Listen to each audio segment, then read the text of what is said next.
നിങ്ങളൊരു സർപ്രൈസ് തന്നില്ലേ ഞങ്ങൾക്ക്? ഞങ്ങൾക്കൊരു സർപ്രൈസ്. എന്താണ്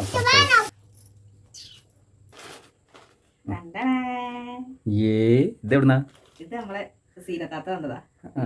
കൊറേ കാലമായിട്ട് നമ്മള് എന്തായിരുന്നതാ, അത് ഞങ്ങൾ വർക്ക് ചെയ്യുന്നിടത്തുനിന്നുള്ള ഹൗസ് ഓണർ. എന്താ പറയാ, പൊട്ടിച്ചിട്ട് തരാം.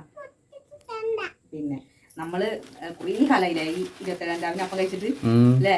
കുറേ നാളായി നമുക്ക് കിട്ടിയിട്ട്. നമ്മളാ ട്യൂഷൻ സെന്ററുള്ള സമയത്ത് മേശം നിറയെ സാധനമായിരുന്നു. നമ്മളെ മക്കളെല്ലാരും കൊണ്ടുവരുമായിരുന്നു.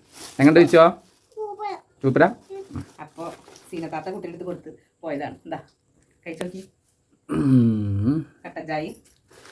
നമുക്ക് ട്യൂഷൻ സെന്റർ ഉണ്ടായിരുന്ന സമയത്ത് എന്താ പറയാ, പിറ്റേ ദിവസം കൂടി നമുക്ക് ഉണ്ടാവുമായിരുന്നു അല്ലേ ചായക്കത്?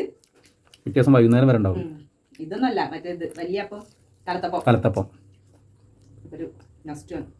അപ്പം അത് കിട്ടിയപ്പോൾ എനിക്ക് ആ കാലത്തേക്ക് ഞാൻ പോയി. അവൻ ഞങ്ങളോട് അത് വന്നപ്പോഴൊന്നും പറഞ്ഞില്ലല്ലോ, വിച്ച് പറഞ്ഞില്ല ഞങ്ങളോട്.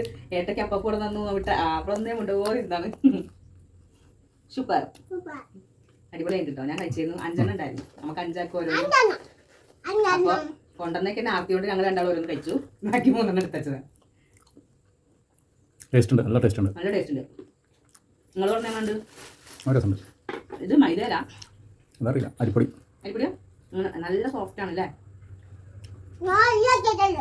നല്ല ചിച്ചുണ്ടോ? തൊട്ട് നോക്കുമ്പോൾ നമുക്ക് മൈദ എന്നൊക്കെ തോന്നുമെങ്കിലും ഇതിൻ്റെ ഉള്ളിൽ ആ തരി കടിക്കുന്നുണ്ട് അല്ലേ? സൂപ്പറാ. അപ്പം ഇത് തന്ന 2 താത്തമാർക്കും ഒരുപാട് നന്ദി.